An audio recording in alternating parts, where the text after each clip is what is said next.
je viens de découvrir que certains enfants vivent dans la lumière de leur père, d'autres restent délibérément dans l'ombre. Mesdames et messieurs, c'était l'une des familles politiques les plus intrigantes de France. En 2012, la France a découvert. François Hollande, le président normal, déménageait au palais de l'Élysée. Mais qui était à ses côtés? Sa femme? Non, car il ne s'était jamais marié. Ses enfants? Non, ils étaient à te garder secret. Les médias étaient stupéfaits, le public était curieux. 4 enfants, aucun né dans le mariage. Une mère, Ségolène Royal, elle-même candidate à la présidence. 30 ans de vie commune, mais pas de mariage. Et puis, juste au moment où Hollande entrait à l'Élysée, tout a explosé. Séparation, scandale, nouvelle femme, escapades en scooter. Mais les enfants? Thomas, Clémence, Julien, Flora, où étaient-ils? Ils n'étaient pas au protocole, pas sur les photos, pas aux cérémonies. 4 enfants fantômes, perdus dans l'ombre de leur père. Alors, qu'est-il arrivé aux 4 enfants de François Hollande? Comment ont-ils été affectés par la présidence de leur père? Pourquoi n'ont-ils jamais été vus? Et où sont-ils aujourd'hui?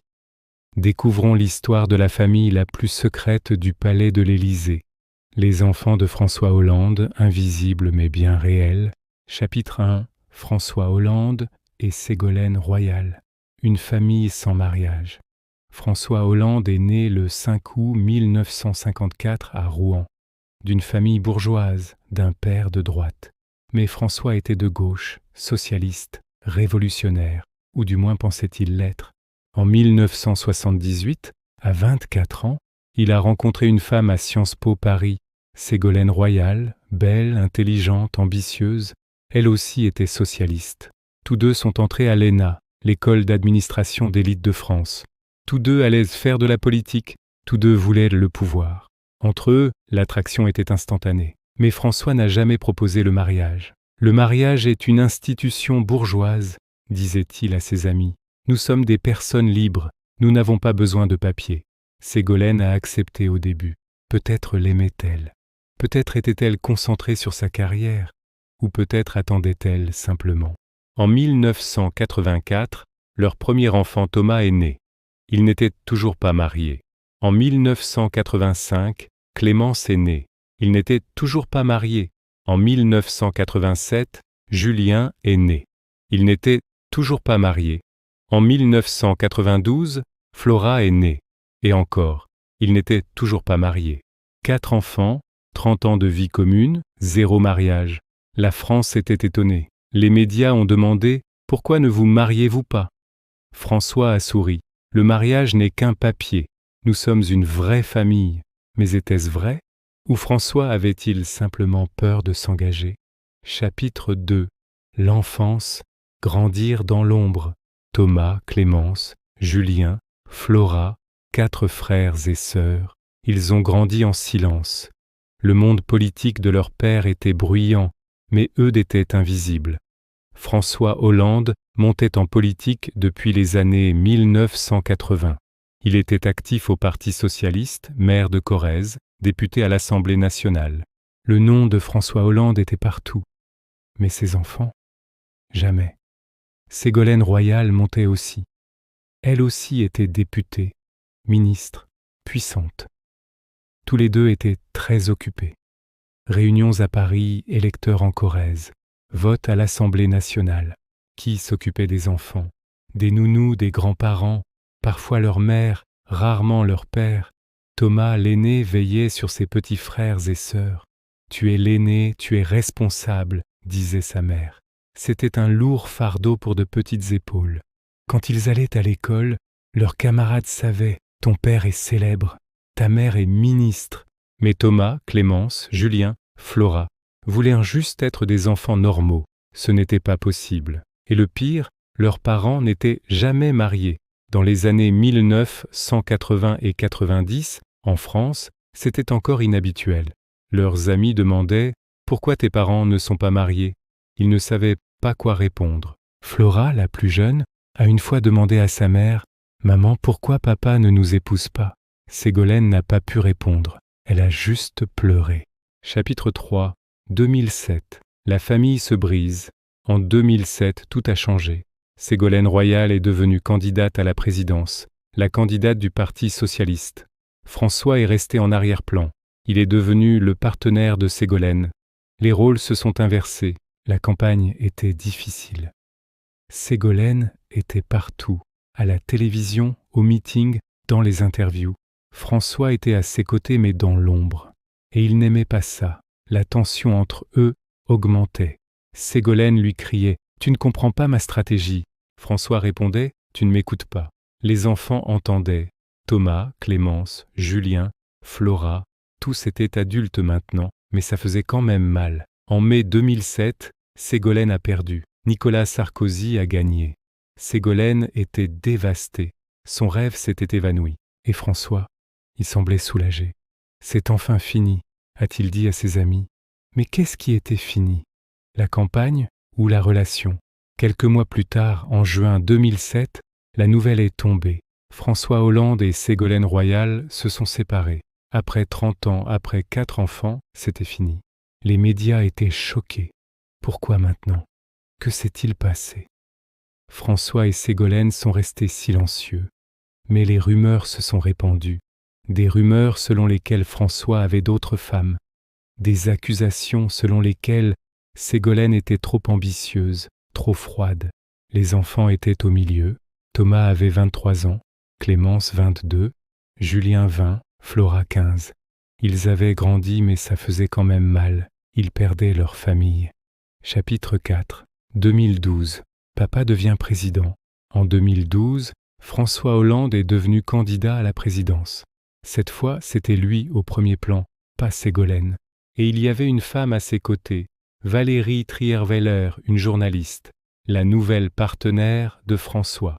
Pendant la campagne, Valérie était partout, mais les enfants, Thomas, Clémence, Julien, Flora, ils sont à peine apparus. Quelques photos, quelques moments, c'est tout. François le voulait ainsi. « Je veux protéger mes enfants », a-t-il dit. Ils sont des citoyens privés, pas des politiciens. Mais la vérité était-elle différente ? Peut-être ne voulait-il pas les montrer parce qu'il lui rappelait Ségolène. Peut-être que Valérie était mal à l'aise. En mai 2012, François Hollande a gagné. Il était le nouveau président de France. On l'a appelé le président normal. Mais sa famille n'était pas normale. Le 15 mai 2012, François a emménagé au palais de l'Élysée. Valérie a aussi emménagé, pas officiellement mais de facto. Elle est devenue première dame, aux cérémonies protocolaires, aux visites étrangères. Mais les enfants, Thomas, Clémence, Julien, Flora, ils n'ont pas emménagé à l'Élysée.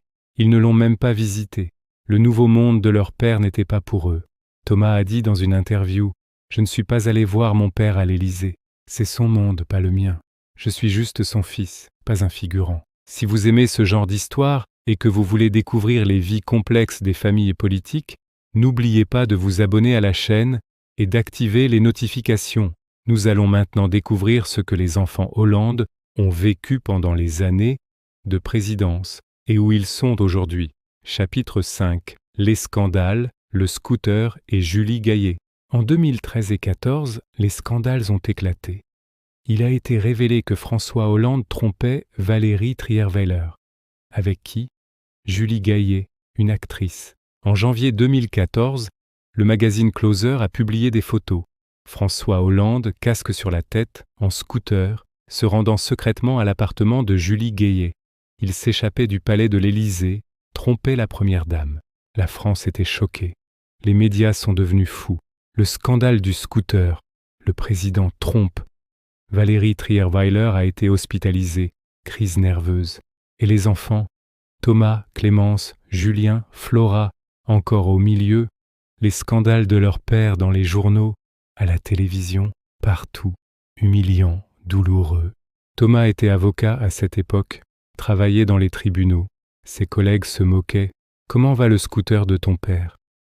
Thomas ne répondait pas. Il brûlait intérieurement. Clémence était dans le monde de la mode, était créative. Mais maintenant, tout le monde la connaissait comme la fille d'Hollande, la fille du président au scooter. Ça a ruiné son image. François a appelé ses enfants.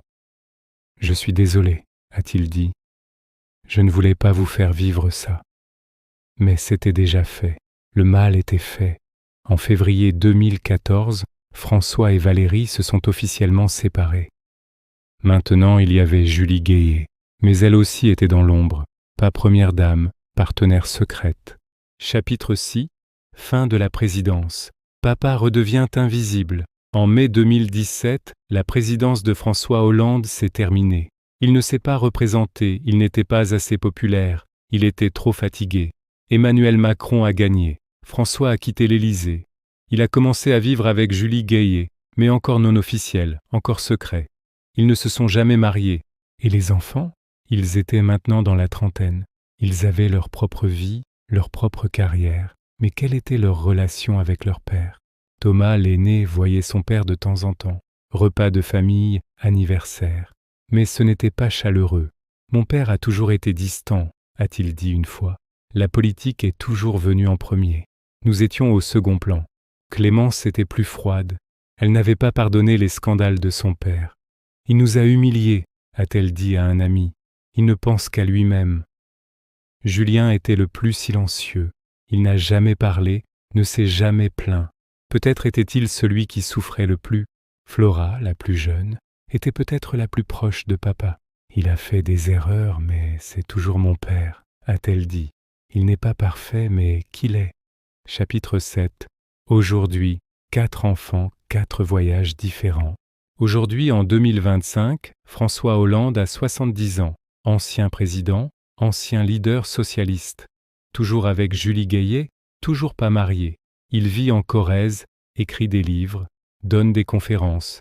Et les enfants? Thomas Hollande, 41 ans, juriste et consultant. Il vit à Paris, a une carrière réussie, marié, peut-être des enfants. Il garde tout très secret. Il ne parle pas de son père, évite les médias. Je suis Thomas, pas le fils d'Hollande, dit-il. Clémence Hollande, 40 ans, dans le monde de la mode et du design. Créative, indépendante, forte. Pas même sur les réseaux sociaux, pas de photos. Elle a complètement échappé à l'ombre de son père. Est-elle heureuse? Peut-être, mais seule. Julien Hollande, 38 ans, droit et conseil. Le moins connu, le plus secret. Ce qu'il fait, où il vit est incertain. C'est peut-être son choix, être invisible comme dans son enfance. Flora Hollande, 33 ans, la plus jeune. On ne sait presque rien d'elle. Peut-être mariée, peut-être pas. Peut-être des enfants, peut-être pas. Comme un fantôme, présente mais invisible. 4 frères et sœurs, se voient-ils encore? Peut-être, mais pas souvent. La présidence de leur père ne les a pas rapprochés. Peut-être les a-t-elle même éloignés. Et leur mère, Ségolène Royal? Elle aussi dans un monde à part. Toujours en politique, toujours active. Elle voit ses enfants, mais la relation est complexe. Maman était trop ambitieuse, a dit Thomas une fois. Nous étions toujours au second plan. Conclusion. L'histoire de François Hollande est une histoire d'invisibilité. 4 enfants, 30 ans de vie commune, 0 mariage. Un père est devenu président mais a caché ses enfants. Pourquoi? Pour les protéger? Ou parce qu'il en avait honte? François dit « Je voulais les protéger ». Mais Thomas, Clémence, Julien, Flora pensent différemment. Il nous a cachés parce que nous étions compliqués, dit Thomas.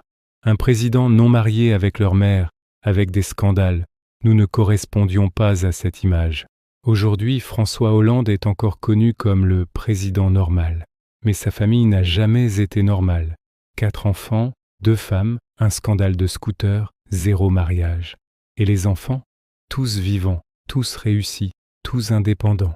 Mais tous ont perdu quelque chose. Une enfance normale, une famille normale, un père toujours présent. En fin de compte, l'histoire de François Hollande nous enseigne ceci. Le pouvoir et la famille sont une combinaison difficile. Vous pouvez être président mais ne pas être un bon père. Vous pouvez être célèbre, mais vos enfants peuvent ne pas vous aimer. Et peut-être, juste peut-être, le plus grand prix du succès est la famille.